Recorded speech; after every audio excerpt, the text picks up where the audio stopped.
বছর পূর্তি উপলক্ষে কম্বল বিতরণ অনুষ্ঠান। এদিন প্রায় 100 জনের হাতে কম্বল তুলে দেওয়া হয়। আগরতলা পুর নিগমের 2 বছর পূর্তি উপলক্ষে প্রতাপগড় ব্রিজ সংলগ্ন এলাকায় 43 নম্বর ওয়ার্ডের উদ্যোগে 100 জনের হাতে কম্বল তুলে দেওয়া হয়। উপস্থিত ছিলেন পুর নিগমের মেয়র দীপক মজুমদার, 43 নম্বর ওয়ার্ডের কাউন্সিলর তথা পুর নিগমের ডেপুটি মেয়র মনিকা দাস দত্ত সহ আরো অনেকে। আগরতলা পৌর নিগমে 2 বছর কাল পূর্ণ হয়েছে আমাদের কাজের।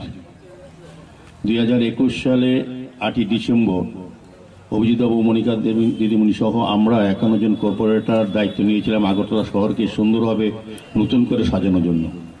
আমরা কাজ শুরু করেছি। আপনাদের এই 43 নম্বর ওয়ার্ড, যে ওয়ার্ডের উদ্যোগে আজকের এই অনুষ্ঠান, ওনাকে যারা আপনারা নির্বাচিত করেছিলেন, মনিকা দাস দত্ত মহোদয়কে, যিনি ডেপুটি মেয়র হয়েছেন পরবর্তী সময় আপনাদের আশীর্বাদে,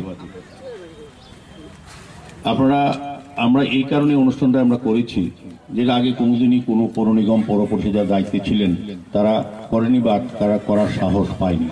কারণ আমরা 2 বছর আপনারা যখন আপনাদের বাড়ি বাড়ি প্রচারে আমাদের দলের পক্ষ থেকে মনিকা দেবীকে 43 নম্বর ওয়ার্ডে যেমন প্রচারের জন্য আমাদের এই এলাকার যারা কার্যকর্তারা, বিভিন্ন ব্যক্তিরা, আমাদের মুখ্যমন্ত্রী সহ আরম্ভ করে আমাদের প্রদেশ রাজীব ভট্টাচার্য মহোদয় সহ বিভিন্ন নেতৃবৃন্দরা যখন বাড়ি বাড়ি প্রচারে মনিকা দেবীকে নিয়ে গিয়েছিলেন, আপনাদের স্মরণ করে থাকা উচিত তখন দলের পক্ষ থেকে এবং সরকারের পক্ষ থেকেও বিভিন্ন বিধায়ক, মন্ত্রীরাও গিয়েছিলেন আপনাদের কাজে, বিভিন্ন নেতৃত্বরা তখন বলেছিলেন যে মনিকা দেবীকে ভোট দিলে উনি আপনাদের হয়ে যে সমস্যাগুলি 25 বছর সিপিএম পরিচালিত পৌর নিগমের দায়িত্বে ছিলেন তারা যে কাজগুলি করেননি সেই সমস্যাগুলি সমাধান করবেন, নতুন আরো চিন্তা ভাবনায় আপনাদের ওয়ার্ড, আপনাদের শহরকে সাজাবেন।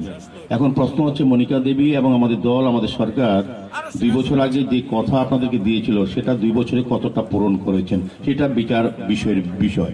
সেই কারণে আমরা রিপোর্ট কার্ড আমরা ছাপানো লিফলেটের মাধ্যমে এই ওয়ার্ডে এবং আগরতলা পৌর নিগম 2 বছরে আগরতলা পৌর নিগম বিজেপি পরিচালিত পৌর নিগম কি কাজ করেছেন, কতটা কথা রেখেছেন এবং কি আগামী 3 বছর 5 বছরের জন্য আপনারা মনিকা দেবী, অভিজিৎ এবং আমাদেরকে আপনারা আশীর্বাদ করে কাজ করার সুযোগ দিয়েছেন। এই 5 বছরের মধ্যে 2 বছর আমরা কি করেছি আর আগামী 3 বছর আপনাদের জন্য কি করব, সেই একটা রূপরেখা দিয়ে আমরা বাড়ি বাড়ি যাব আপনাদের কাছে এবং আপনাদের কাছে আজকেও অনুষ্ঠানের মাধ্যমে বলেছি যে আপনারা মিলিয়ে দেখবেন 2018 সরকার আসার আগে এই রাজ্যের কতটা উন্নয়ন ছিল, এখন কতটা উন্নয়ন হয়েছে এবং 2021 8ই ডিসেম্বর পর থেকে এই এলাকার 43 নম্বর ওয়ার্ড, আমি সারা আগরতলার কথা তো আপনারা বলবোই, পাশাপাশি যেহেতু 43 নম্বর ওয়ার্ডের প্রোগ্রাম, মনিকা দেবী এখান থেকে দাঁড়িয়েছেন, আপনারা কাজ করার সুযোগ দিয়েছেন, উনি কতটা কাজ করেছেন এটা হিসাব মিলার বিষয় এবং কথা রাখার বিষয়টা কিন্তু সামনে চলে এসছে আমাদের দলের এবং সরকারের এবং আমাদের মনিকা দেবী